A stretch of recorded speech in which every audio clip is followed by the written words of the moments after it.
Listo. Pues buenos días, vamos a empezar con una oración para poner este tiempo en manos de Dios. Padre Todopoderoso, te damos muchísimas gracias porque podemos reunirnos en tu nombre, a escuchar tu palabra, escuchar tu voz. Gracias porque tú has puesto en nuestros corazones estar aquí en este momento buscando aprender de ti. Te pido que sea tu espíritu el que hable a través de Mónica y de mí, que comunique el mensaje que tú tienes pensado el día de hoy y que sea de gran impacto a cada persona que está aquí, los matrimonios, a las familias y a toda la congregación, que cambie para bien la vida de esta iglesia para que nos levantemos como ejército a pelear la buena batalla. En el nombre de Jesús, amén. Amén. Vamos a empezar con un breve repaso de lo que comentamos la vez pasada para aquellos que no estuvieron y los que también estuvieron, pues para tenerlo más fresco. Quizá no vamos a hablar de todo, pero sí mencionarlo muy brevemente. El tema de este capítulo que estábamos hablando es la necesidad de tener profetas a las puertas de la iglesia. Y hablábamos de pues cuáles son esas puertas, ¿no? Que hablábamos, por ejemplo, que la alabanza es una puerta que nos lleva hacia Dios y que a la vez, por ser una puerta, es blanco de ataque de Satanás. Generalmente comentaba que en las guerras, en los asedios de la antigüedad, pues se ganaba o se perdía una batalla dependiendo de lo que pasaba en las puertas de la ciudad, ¿no? Y implícito en todo este tema de profetas en las puertas está el tema de guerra espiritual y está implícito el tema también de liberación. Nos hablamos un poco, bueno, tratemos de prevenir que el ataque y que la incursión enemiga dentro de la ciudad en las puertas, ¿no? ¿Qué pasa si eso ya no se da? Es otro tema que es básicamente el tema de liberación. Y en esta parte quisiera hacer una precisión. Cuando yo escuché por primera vez este concepto y este término, la verdad es que pues causó mucho miedo en mí y yo me imaginé, lo primero que me vino a la mente fue la película del Exorcista, ¿no? Que no se las deseo a nadie, ni a mi peor enemigo, le deseo que la vea, pero yo tuve la mala fortuna de verla y bueno, eh, eso digamos que fue algo que sí, como les decía, me causó mucho miedo y el reino de Dios no es eso, el reino de Dios no, si algo causa miedo y causa confusión, eso no viene de Dios. Sí es algo que es como el pan de cada día y que como cristianos debemos de procurar. ¿Y qué es la liberación? Y quiero también, la idea de esto no es escandalizar a nadie, sino que estemos conscientes de algo que pasa. Eh, los demonios sí pueden hacer un albergue en nosotros, ¿no? Esto lo habla en la Biblia y hay muchos pasajes en el cual se habla de esto, de expulsión de demonios.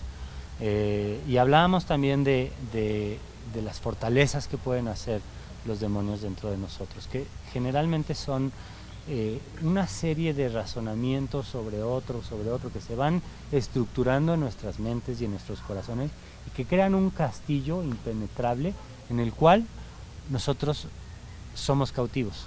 Entonces somos privados de la libertad que Cristo nos da al estar envueltos en una fortaleza de mentiras. Es importante que la palabra dice que esa fortaleza se levanta en contra del conocimiento de Dios, ¿no? O sea, es como dice Daniel, es mentira, porque la palabra de Dios, ¿qué es? Es verdad, ¿no? Entonces, cuando no podemos vivir en la verdad o haciendo lo que la palabra de Dios dice que podríamos hacer, como sus hijos y herederos de su libertad, entonces podemos hablar de una fortaleza, ¿no? Correcto. Entonces, esto lo menciono porque para muchas personas, como lo fue en su momento para mí, todo este concepto es algo nuevo. Especialmente gente que no crecimos al 100% en un ambiente cristiano y que pues, desconocíamos estos temas. La verdad es que fue un poco escandaloso para mí el como que asimilar este concepto. Entonces, Lo que quiero con esto es que lo asimilemos como de una manera con paz en nuestros corazones, sabiendo que Dios es el que da victoria sobre esto, y que no es motivo de temer, no es motivo de salir de aquí asustados, ¿y ahora qué vamos a hacer? No, este problema ya lo atendió Jesucristo y nos da las armas para atenderlo. Pero el primer paso es identificarlo, conocerlo, ponerle nombre, saber de qué estamos hablando, y entonces sí podemos dar los siguientes pasos. Entonces, esto lo mencionan también como preámbulo y como el punto de la importancia de por qué hablar entonces de protegernos. ¿Contra qué nos estamos protegiendo? Pues justamente contra esto, contra incursiones de fuerzas espirituales del mal, de Satanás, que quieren hacer morada en la iglesia, específicamente en las personas, en nosotros, ¿no? En nuestros hijos y demás. Entonces, por eso es la importancia de este tema, de los profetas en la puerta, por eso la importancia de la intercesión profética y de todo lo que hemos venido hablando, ¿no? Y nuevamente la idea es despojarnos del miedo del tema, despojarnos del que sea algo como tabú y que se escandalice cómo en los cristianos puede haber demonios. No, esto lo habla en la Biblia y es totalmente cierto, lo creemos por fe, ¿no? Entonces, bueno, dicho esto, voy a retomar algunos temas que tomamos, en los que nos quedamos la vez pasada. Y uno de ellos es, para hacer más fuerte esta protección en contra de los ataques de Satanás, es importante que haya profetas en el liderazgo.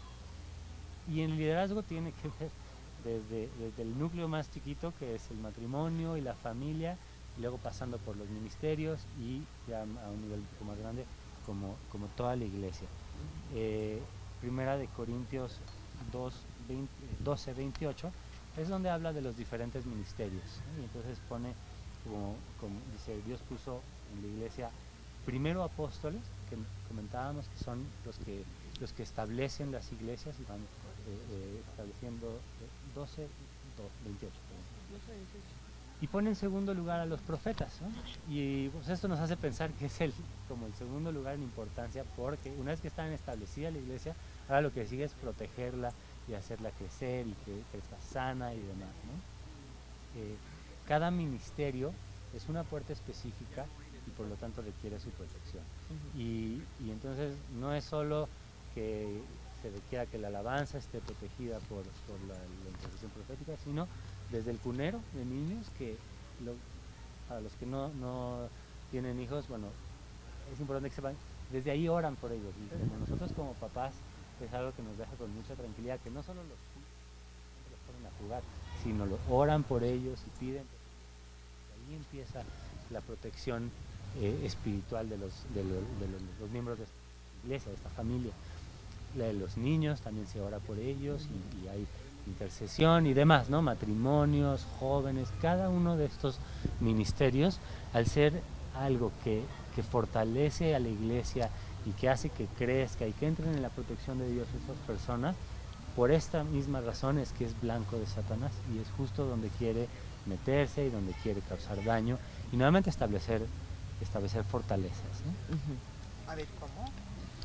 En los ministerios, porque son lugares en donde se crecen las personas en fe, en conocimiento, en donde entran en la protección de Dios al conocer nuevas verdades de la palabra de Dios, es justo lo que ataca. En otras palabras, ataca a Satanás en donde estamos avanzando el reino de Dios. Si no estamos avanzando en el reino de Dios, Satanás no nos ataca. ¿Para qué?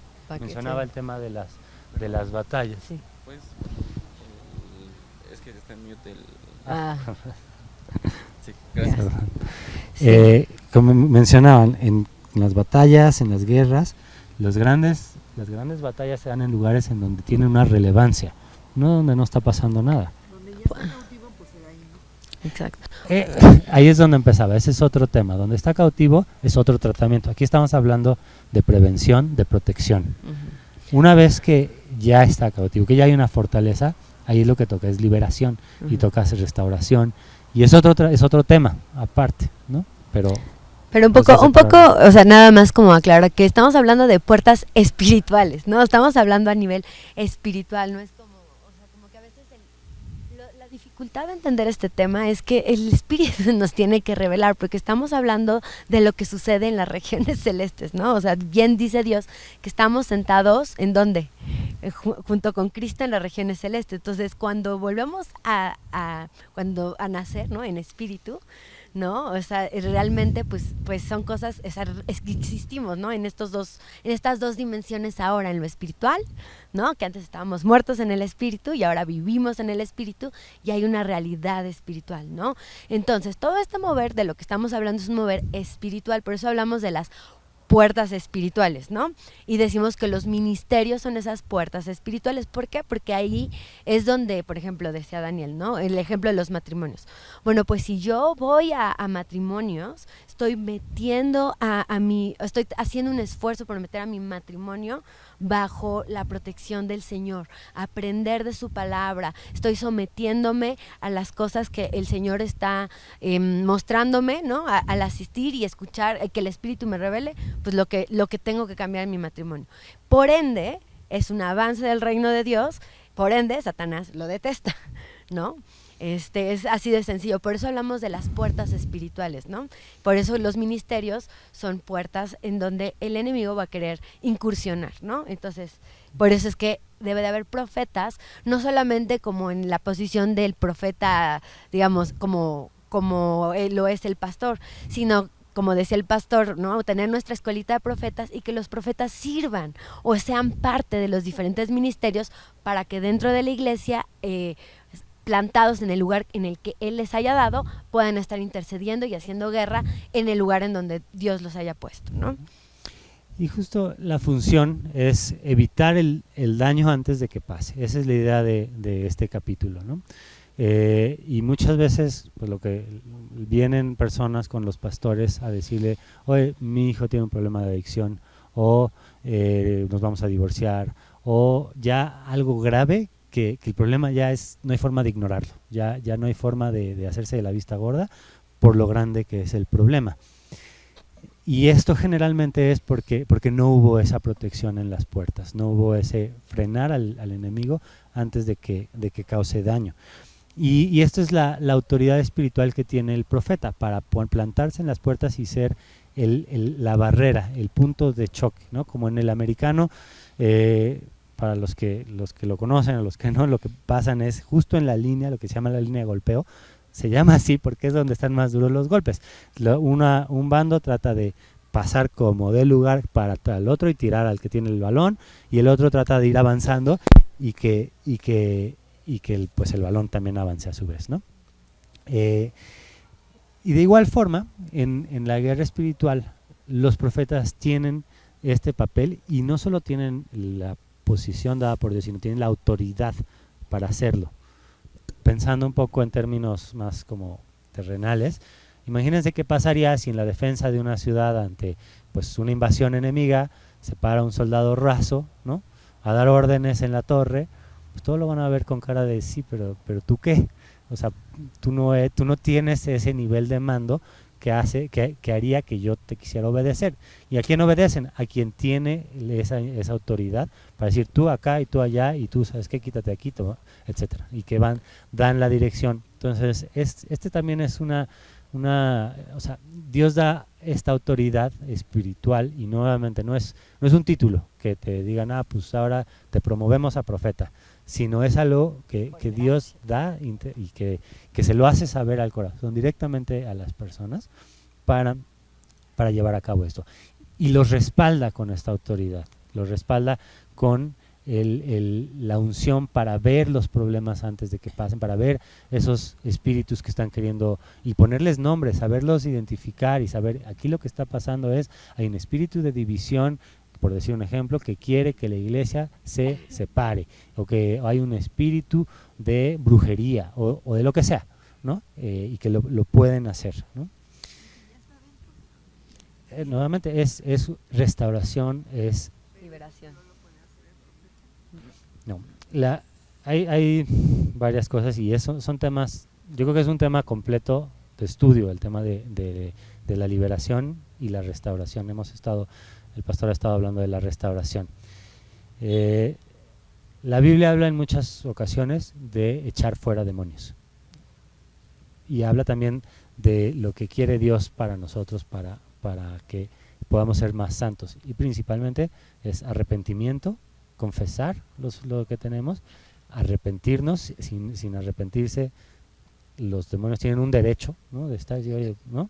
Entonces, nuevamente, es con ese arrepentimiento. Y sí, claro, la unción del profeta ayuda a liberar y eso, pero no quita la responsabilidad de cada quien de buscar a Dios, de ser constante en venir a la iglesia, en orar, en su relación con Dios, en estar y hacer todo lo que esté en nuestra cancha, hacerlo, y lo que ya se salga de nuestro poder es justo lo que Dios hace. Creo que se va a entender más adelante, porque déjenos avanzar y se va a entender un poco cuando hablemos del papel del profeta y del pastor en esto, ¿no? O sea, y recordemos que hay diferentes niveles de autoridad. Si tú, como padre de familia, estás viendo un problema en tu casa, Dios te ha puesto en autoridad sobre tu casa. Entonces, como padre de familia, pues claro que puedes, en la autoridad de Jesús, que ha puesto ahí, echar fuera lo que hay en tu casa. O sea, no quiere decir que entonces ahora solo voy con el profeta y el profeta, ay, sálvame, ¿no? O sea, cada quien en su nivel tiene autoridad y dominios. Acuérdense que es reino. ¿Y el reino cómo va? De arriba para abajo, ¿no? En niveles de autoridad, en paraguas, ¿no? Entonces, dependiendo ahora sí que de lo que estemos hablando, hay esos niveles de autoridad y nuestras áreas de influencia. Aquí estamos hablando de la iglesia, por eso el profeta y el pastor son, digamos, los papeles más relevantes de lo que vamos a estar hablando, porque son quienes tienen esa autoridad por sobre un grupo de personas, ¿no? Y vamos a hablar también más adelante de los ámbitos de influencia de un profeta. Pero tú en tu casa, si tú no eres casada y eres la cabeza de familia, esa es autoridad que Dios te ha dado a ti, ¿no? Por sobre tu casa. Entonces, bueno, eso es como un tema aparte y vamos a avanzar para poder llegar a eso. Solo para cerrar este tema, también el pastor siempre dice, los doctores no te hablan para hacer una cita a ver cómo estás, sino es algo que tienes que buscar. Entonces tienes que activamente tú en tu papel buscar directamente de Dios y buscar ayuda de los pastores o alguna persona que sea, digamos, mayor que tú en la fe, ¿no? En su conocimiento y en su experiencia con Dios. Y nuevamente hacer lo que esté dentro de tus posibilidades, en términos de disciplina, con tu relación con Dios, con venir a la iglesia y demás, para luego entonces que Dios haga lo imposible. A mí siempre me viene a la mente el ejemplo de la mujer que tocó el manto de Jesús. Hay una cosa que dice que había gastado todo su dinero antes en médicos y después lo sanó Dios. Y siempre me llama mucho la atención porque dices, ¿por qué tuvo que pasar eso? ¿Por qué Dios no lo salvó, no la curó antes de que se gastara su dinero? Y lo que yo tomo de ese pasaje es que Dios quiere que hagamos, quiere que nos esforcemos en lo que podemos nosotros hacer para que Él entonces haga, o sea, que hagamos nosotros lo que está en nuestro poder, para que Él haga todo lo que está fuera de nuestro poder, es decir, lo imposible, los milagros, ¿no? Los profetas y los vigías lo que hacían en la antigüedad es también reprender, que es hablar con los enemigos. En hebreo la palabra hablar también tiene un significado similar al de reprender a los enemigos en la puerta. Y esto también lo hacen los profetas. Pueden identificar qué espíritu está atacando y también reprenderlo, ¿no? de diferentes formas. Y en algunos casos los demonios harán como una resistencia manifiesta, muy abiertos, y en otros no.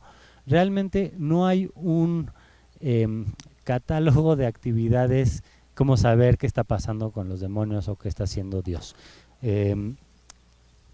Hay iglesias, déjame, me voy a meter aquí.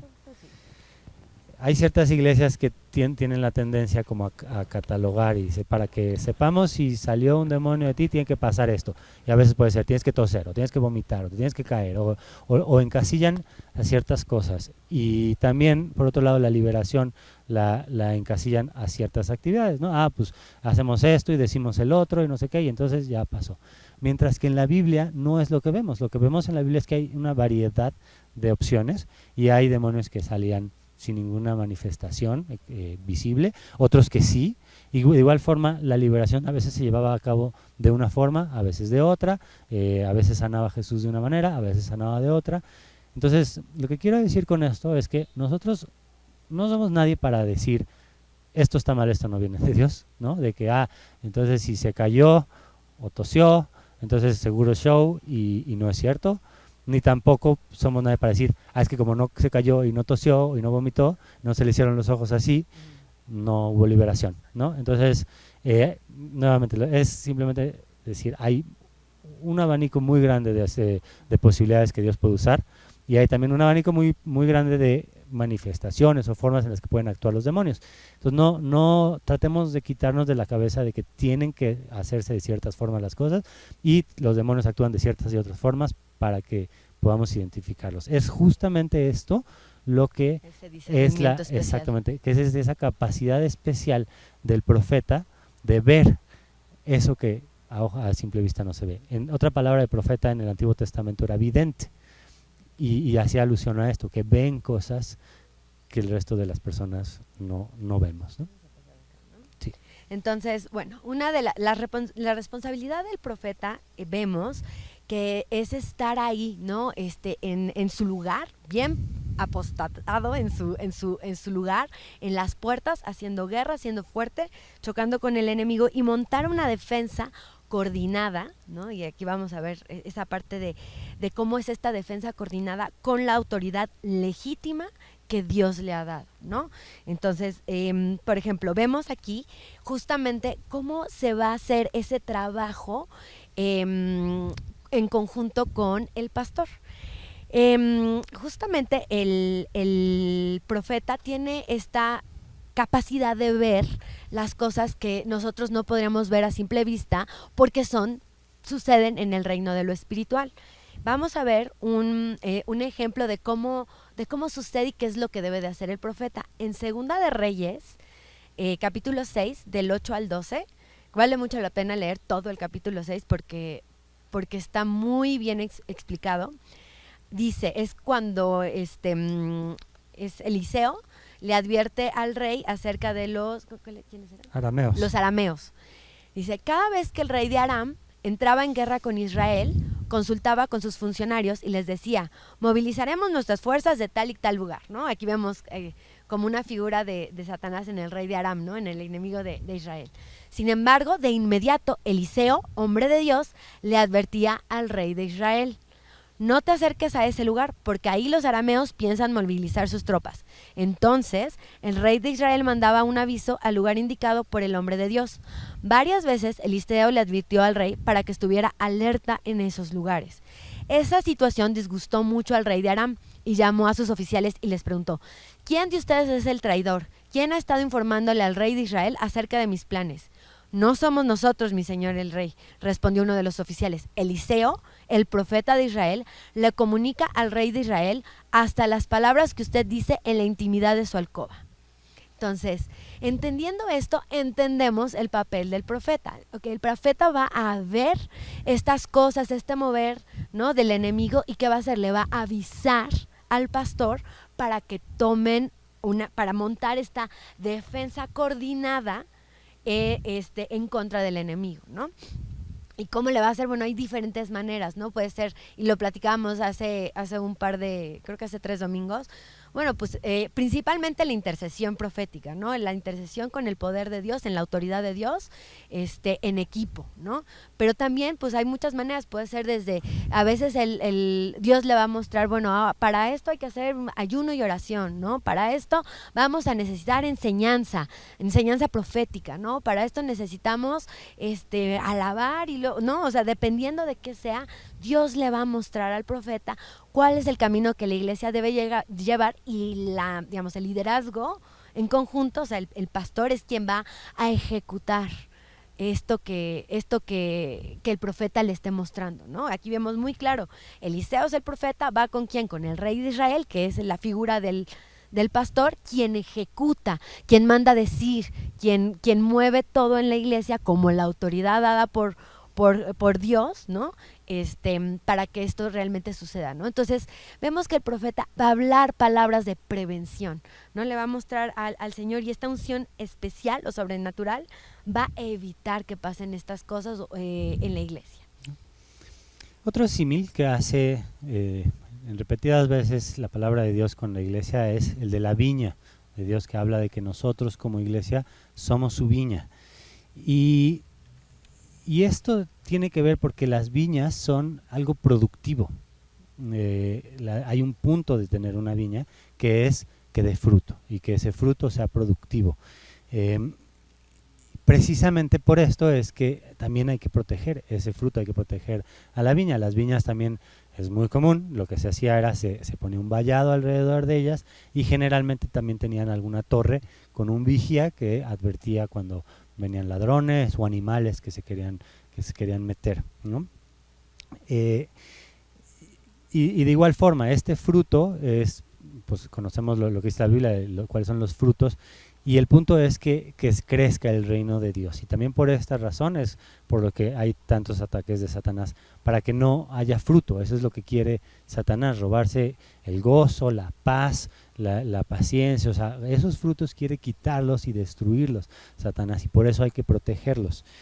En Isaías 5:1-2 dice: ahora cantaré por mi amado el cantar de mi amado a su viña. Tenía mi amado, aquí está hablando de Jesús, una viña en una ladera fértil. La había cercado y despedregado y plantado viñas escogidas, había edificado en medio de ella una torre, y había hecho también en ella un lagar.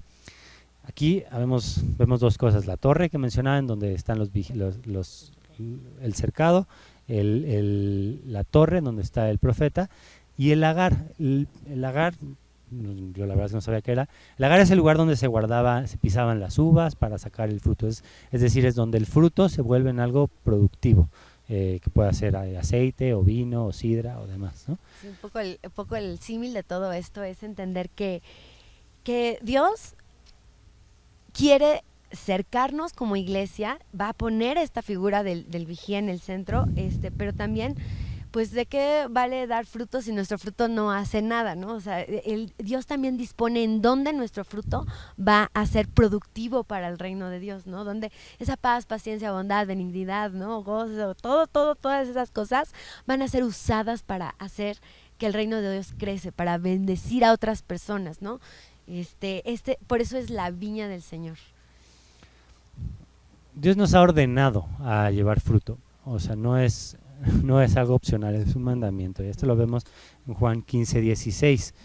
Dice, en la Nueva Versión Internacional, dice: no me escogieron ustedes a mí, sino que yo los escogí a ustedes y los comisioné para que den fruto, para que vayan y den fruto, un fruto que perdure. La Nueva Traducción Viviente dice: les encargué que vayan y produzcan frutos duraderos.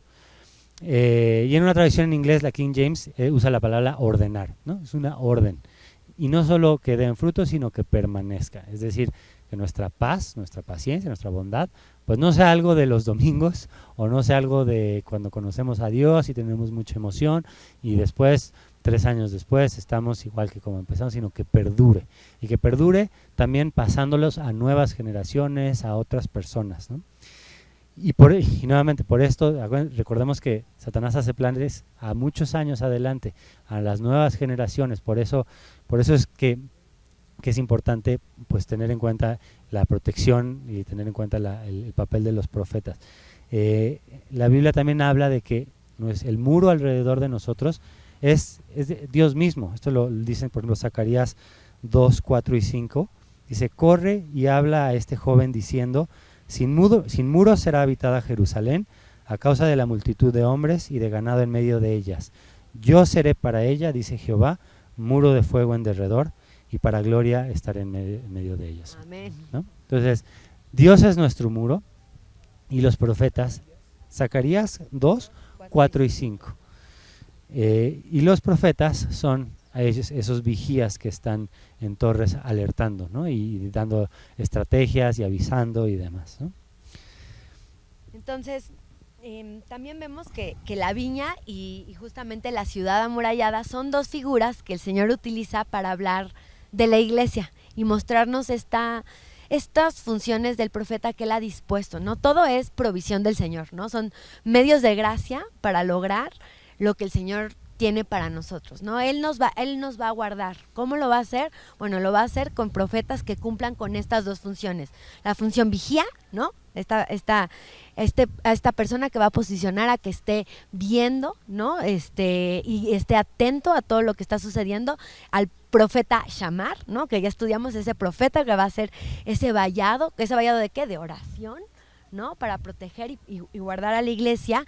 Y también, bueno, aquí vemos en el versículo pasado que dice, despedregó y plantó vides escogidas, ¿no? Que no se nos olvide que el Señor nos escogió, no nosotros a Él, sino Él a nosotros.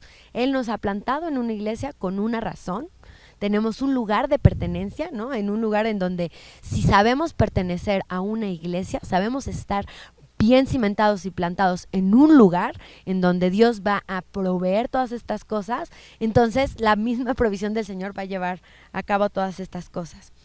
Entonces vemos que tenemos que tener muy presente que siempre está el enemigo maquinando cosas y buscando pues el lugar débil para poder entrar, ¿no? Vemos en Jeremías 11:19 justamente esto. Dice, pues no entendía que maquinaban designios contra mí, diciendo, destruyamos el árbol con su fruto. La palabra designios justamente quiere decir planes malvados, estratagemas, planes complejos, ¿no?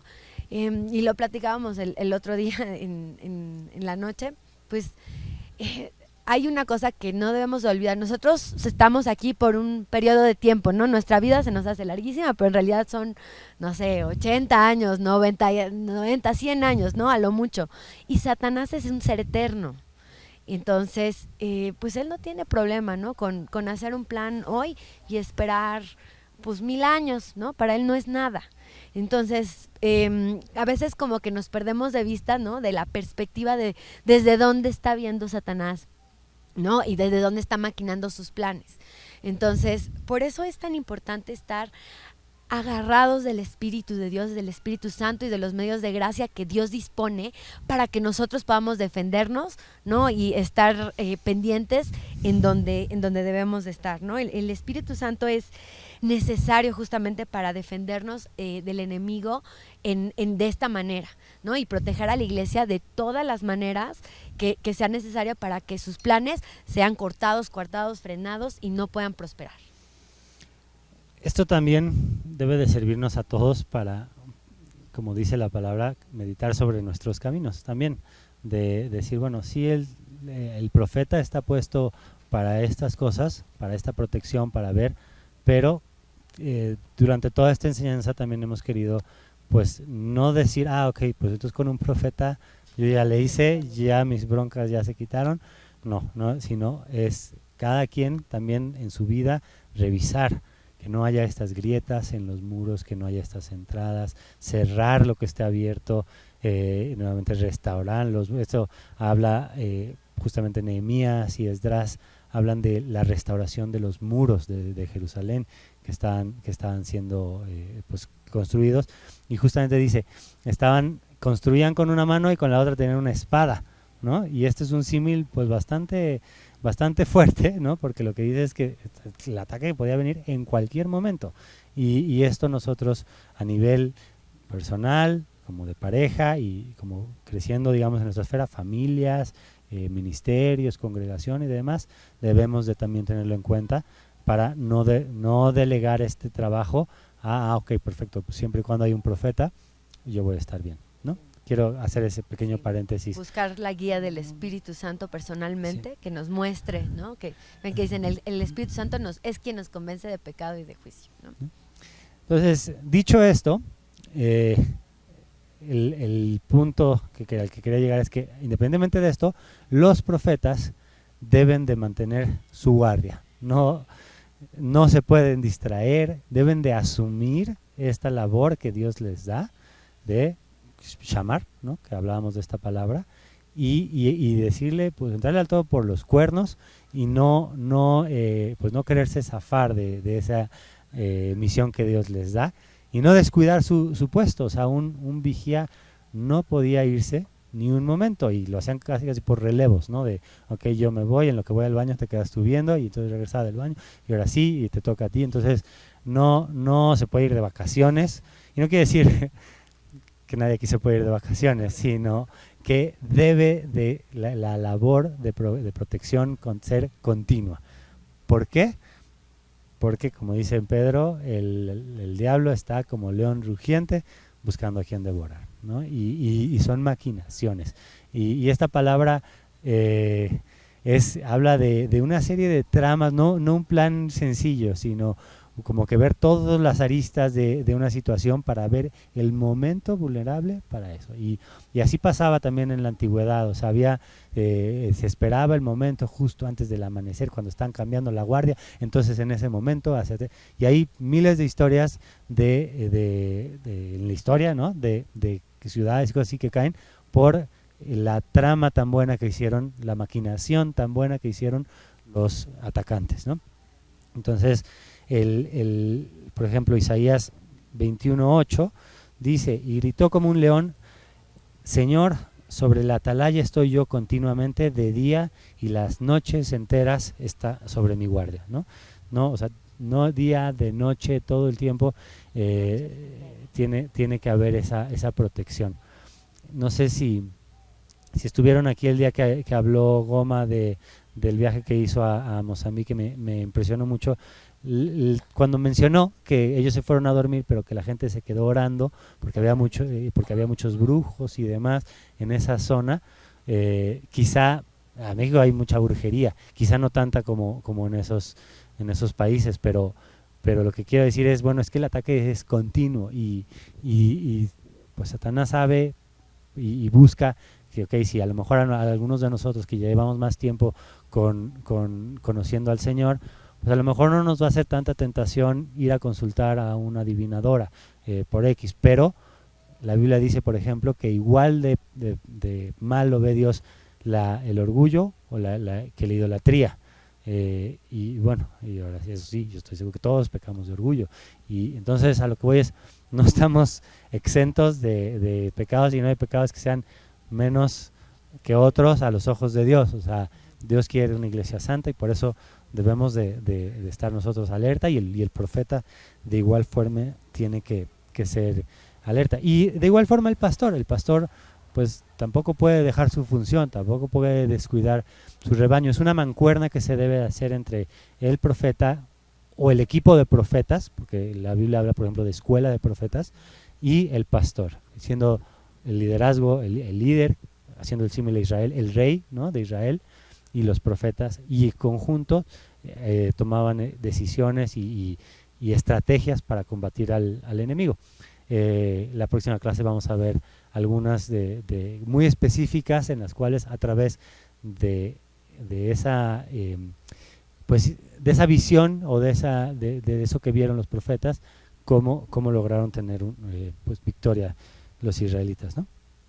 Entonces, Dios designa justamente a estos profetas y los sitúa en posiciones particulares y estratégicas. Y desde su posición pueden ayudar justamente a guardar a la iglesia. Entonces, entendiendo esto, debe de haber profetas guardas, ¿no?, con la misión de preservar a la iglesia de ataques del diablo, y también profetas supervisores espirituales que deben de vigilar y orar por la iglesia para que el Señor la fortalezca y la proteja de cualquier infiltración espiritual. Entonces son como dos funciones que van a estar cumpliendo. Y si se fijan, y lo hablamos mucho en las primeritas clases, ¿no?, cada profeta que el Señor iba escogiendo no es que todos los profetas son iguales, ¿no? Veamos que unos, por ejemplo, Daniel, pues tuvo visiones, ¿no? Otros profetas, pues también hicieron milagros. Otros profetas, ¿no? Cada profeta, dependiendo de la situación, Dios dispone las habilidades específicas y la manera específica en la que va a actuar para bendecir, ¿no? a su iglesia, porque ¿quién es quien sabe qué es lo que necesita la iglesia?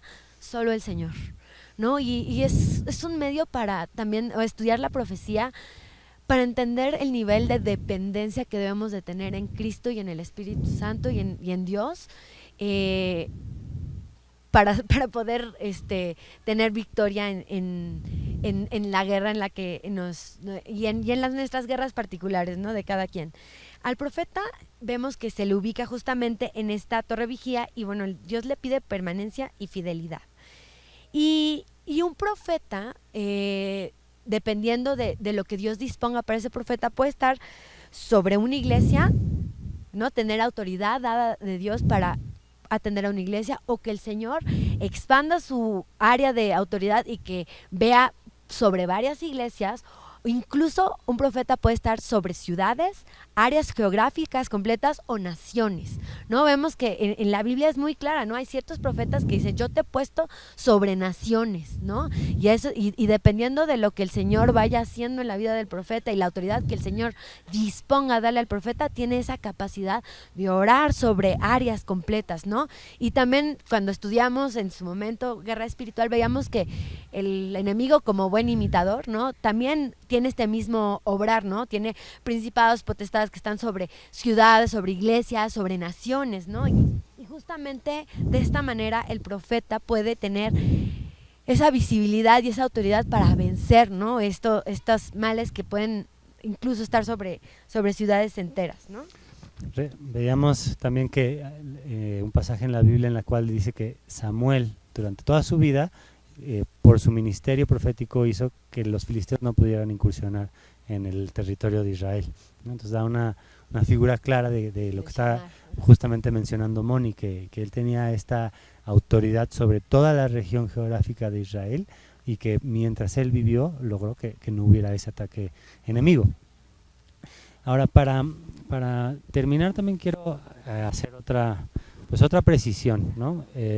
Como que hemos estado hablando de los profetas y su función y demás, y con lo que quiero terminar es de que no nos quedemos entonces con la idea de, bueno, entonces, pues que Dios use a los profetas, sino que también busquemos a nosotros entender nuestro ministerio, porque a lo mejor aquí entre nosotros hay un profeta que o varios, o hay, si me explico, entonces, pues que nosotros en nuestra relación diaria con Dios también busquemos esa revelación, si Dios nos llamó para eso, ¿no? Y no es ni bueno ni malo el ser o no ser profeta. Dios, o sea, hay diferentes partes del cuerpo, y así como Dios hizo las uñas, pues que tienen su función, también las pestañas, y todo tiene su función.